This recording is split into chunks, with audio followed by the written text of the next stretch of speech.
Welcome to another episode of the Sure Thing. And on this episode, we're gonna be talking about a little more relaxed topic. Yes.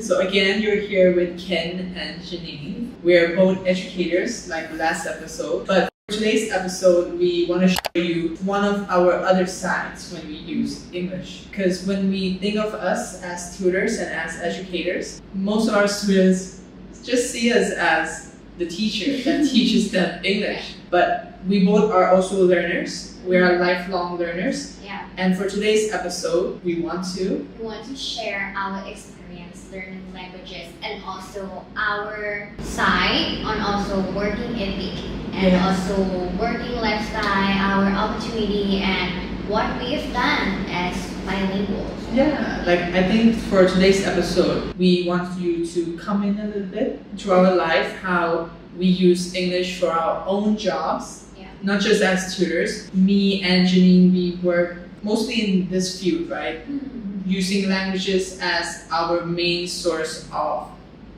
career path. Yeah. And I think that we want you to see that speaking a language actually open more doors than you expect. Open new doors for you. Yeah, open new doors. Okay, I'm gonna start first. I use English a lot when I get into because we learn in international field, right? Yes. And what we learn, almost all the information are only available in English, which forces me to read, learn new vocabulary, summarizing up all in English without translating. And I would say it's not the easiest thing on earth to me. It's not easy, and I struggle a lot, but I think it's a big part that helps me to communicate English. I see. For some of you who don't know, me and Janine, we studied in the same faculty. She was a year older than me. We both study political science. Mm-hmm. And for some of you who don't know political science, it's a very big field where there's a lot of things to read, and most of the texts are in English. Mm-hmm. And I think that for both of us, when we begin our journey in university, we saw a lot of English texts. Some of us, especially I think for me too, when you don't really read a lot, especially in English, when you come across this big text, it's very hard. But I think that being able to actually be in that situation where you do have to read English all the time, it makes you adapt to it, I would say. And I think adaptation is how you use English. Mm-hmm. That could be in the workplace and also at school. It will suddenly become what you get used to and become part of your life. And also I want to add to my personal life. After university, I interned and also worked. And I worked in, let's say, a job that requires me to speak a lot of English. Mm-hmm. And every single day, I have to talk to people using this language. So for me, it automatically became my, I don't want to say like the first language, but like the language that I'm familiar with and speaking. So along with the job that I was doing at that time, I also teach. And stepping into the educational field, it helps me see a lot of, let's say, things that I think is very interesting. Yeah, I think you too. When I first graduated, most of my job has always been my passion project. Teaching has been also my passion project, and I also was teaching, but I also write. I work as a reporter for my part-time also / full-time in a way, and I write in English and Thai, and that has been a learning curve, I would say. Mm-hmm. Being bilingual doesn't mean that you're good in 2 languages. Mm-hmm. Being bilingual means that you are able to practice a lot, and the more you practice, the better you get at it. I think that was my point when I started learning, and also started doing my job where my co-workers were both Thai and also English speakers, and to communicate well in the workplace, you have to really try to articulate your words, and especially with doing reporting where you have to be very exact with what you say in the news, that really makes me learn the language quicker. Because I'm always a learner. I always learn the language every day. And I think that's the same experiences for Janine as well. So let's get back to today's theme. Oh yeah, that's right. So today's themes, I found, not found, but like I have heard this phrase, which is very interesting to me. It says, one language equal one personality. What do you think about that? One language, one personality. I think that's true because when I speak Thai, I'm a different person. When I speak Thai to my mom or my other friends, I do feel I'm a different person. Right now, speaking English on the show, I feel like I have a different personality. Yeah. I think Janine as well. Would you say you have a different personality? Yeah, because when I speak Thai, I think there's lots of words that is, I would say Thai is more delicate than English, and we can express these specific feelings more in Thai. Let's say there's lots of words, for example, เกรงใจ. We don't have this word in English, and it says a lot when there's only word that available in this language. Just mean their people personality is this word. Yeah, I think so because Janine has done a lot of translation work. She has done a lot of interpreting work, and I think she really understands. As well for me, I think having Thai as this very delicate language where the words flow differently. There are certain words that are different from English, and when you speak the language, you transform yourself into that language. Yeah. And I do want to add more to my work about translating and also interpreting. During my time working as translator and interpreter, I've learned that it's really true that language has its own personality. Yeah. Because there was one time that we both get to interpret for Thai journalists. And we need to quickly translate it into English, which is, oh my god, I cannot think of the word. But suddenly when we get in the flow, we understand that translating is not like this, what does this word mean, and put it in this place. It just understand the context and be able to transfer it into the context of another language as well. I think that's very true because I think we both start interpreting at the same time. And I think it was very new for us that you don't really translate directly. Actually, translating directly makes it very funny. It's very funny. And I think that being able to understand the context behind certain words, it takes time. It takes a long time, but it's something that you absorb it all the time. And when you absorb it, you have this new perspective as well. I think you don't just gain a new identity. I think you gain a new perspective on life. When you speak, example, if you're an English speaker, you speak Thai. I think when you move to the Thai language, you would feel that it's more delicate. You're more calming, I would say. Calming, yes. Because like in Thai, we have like tonations up and down, you know.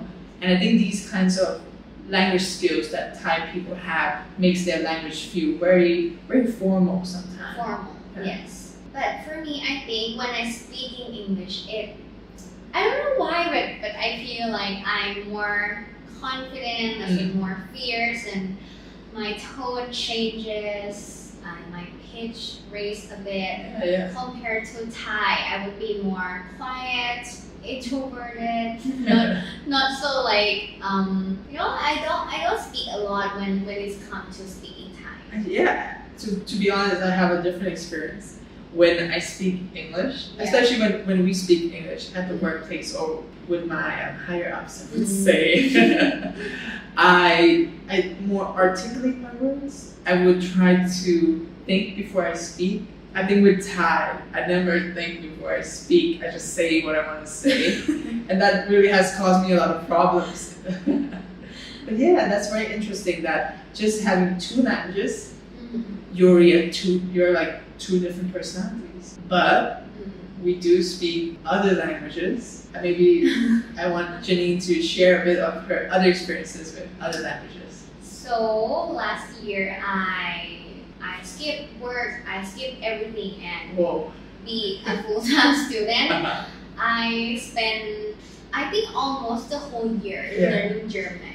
And I think it's a very good journey for me because as a person who also teach and at the same time learn, I learn lots of things that can be adapted to my student. And I understand from the view, from the perspective of the learner, what they really need, what works and what doesn't. During that time, I spent the whole week learning. No, not the whole week, but like Monday to Friday. I go to German school in Saigon, Bangkok. It's Goethe Institute. Yeah. And at the time, I realized that learning a language needs consistency. I adapt to this new language very quickly because I spend 5 days a week learning, and for me, that's a lot. That's a lot. I think your experiences with learning German is very example for our students. Yeah. I think to be able to learn it often, that really helps and make it faster too. Mm-hmm. And did you find it difficult to learn in 5 days? For me, I think it's easier than learning only once a week because that way you get used to the language very quickly and you're able to meet people, meet your teachers and ask questions and continuously learning. And I think it helps and it's, let's say it's speak that learning takes time and patience and consistency. I think we both experience this thing where parents or students themselves want a quick result. Yes. But like learning German or like learning other languages, I think we both had experiences where it takes time. Mm-hmm. For me personally, I also learned German. Can you tell us a little bit of your journey or experience learning German, not only in Thailand? Oh yes. I went abroad when I graduated from high school for 2 years. I went to Austria, and in Austria I live in Innsbruck, and it's very far from Vienna, so not a lot of people speak English. And I had to learn German by actually using it every day. You were forced to speak the language. My instructors, they do speak English, but they usually want to speak German when I try to ask questions. So it really forced me in a way, right? Like I think to learn a new language, there's a certain like enforcement that you have to put on yourself.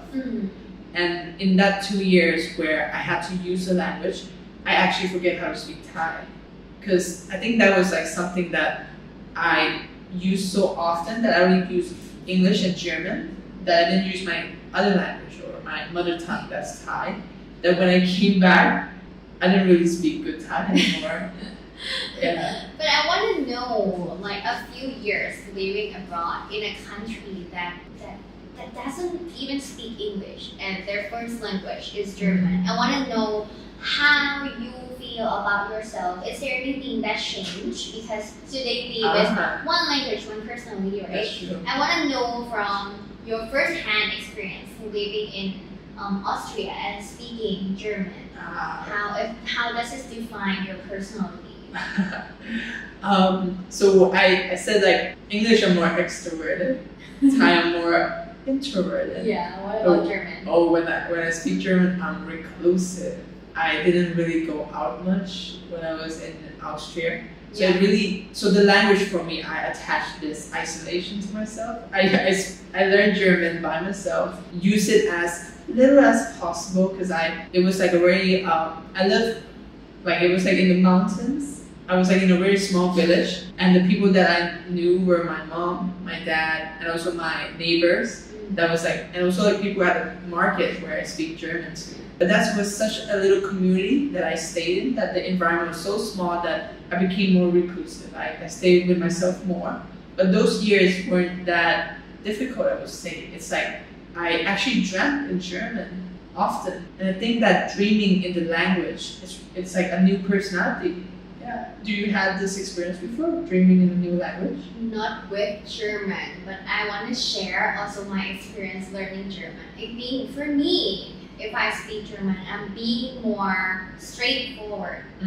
because of the, I don't know how to explain, the language is a little straight and there's no delicacy to vocabularies or words or anything.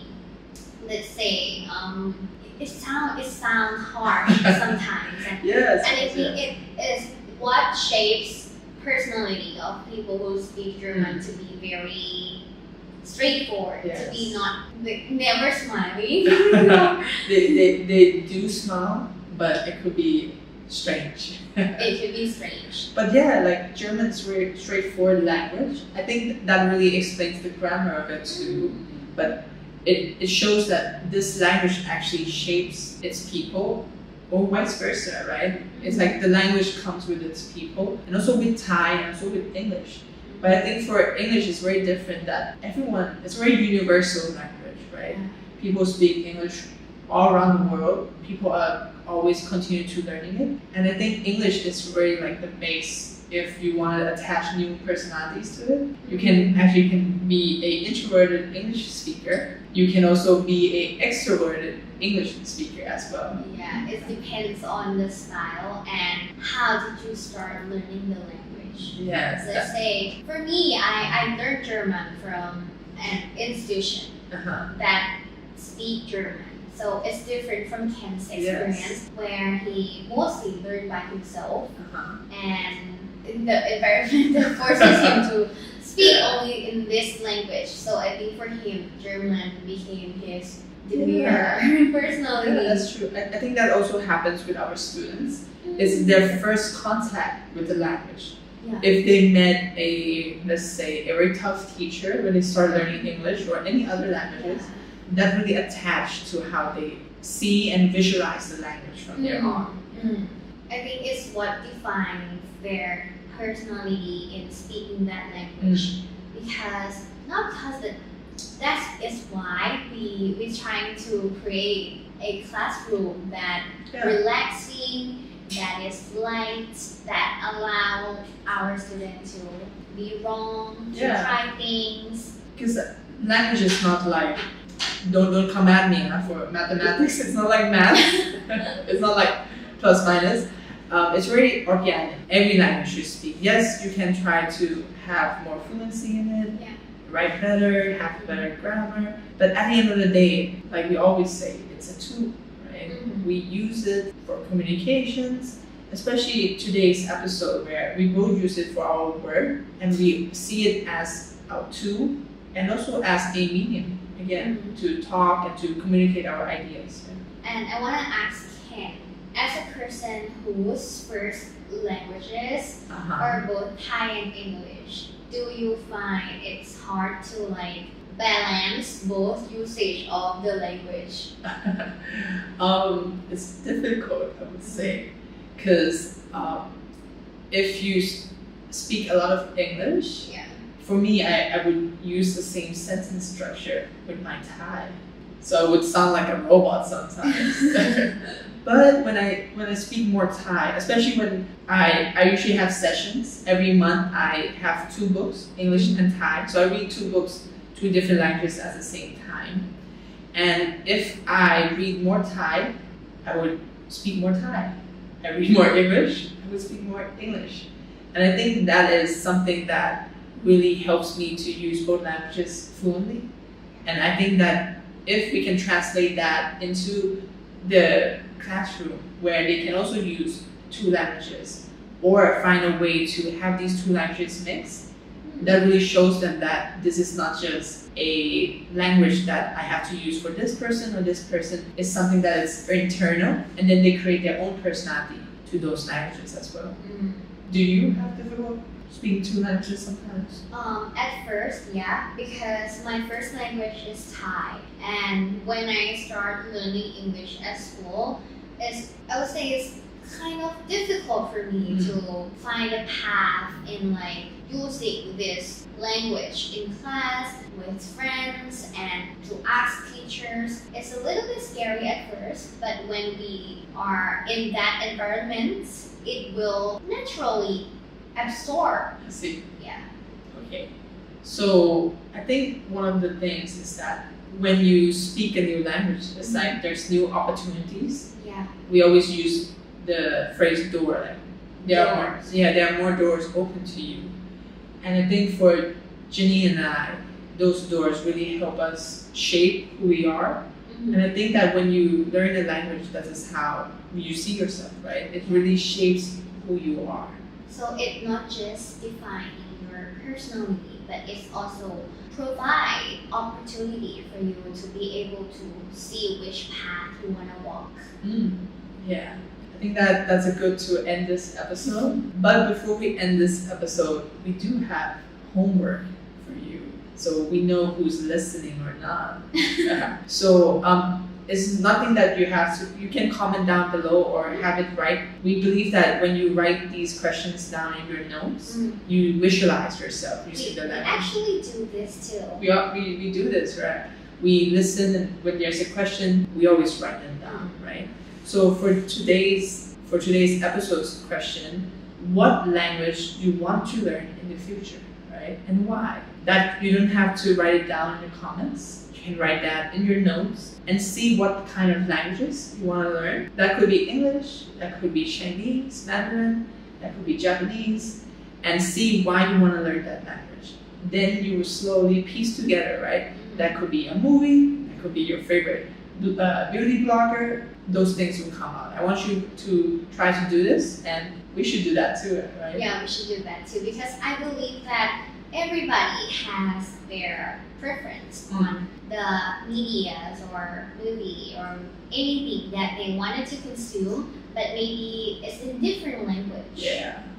Could be Korean, Japanese, anything. Anything. And also, for people who are watching, if you want to see any kinds of contents or any question, any controversies about how learning English, please comment down below, and we want to be able to clarify that, add our comment to that. Yeah, and I think that's how we want to end it. It's a conversation, right? We want to start discussions, and that's the best way to also learn the language. You can also discuss that in the comment down below. Alright, so see you next time on The Sure Thing. Bye.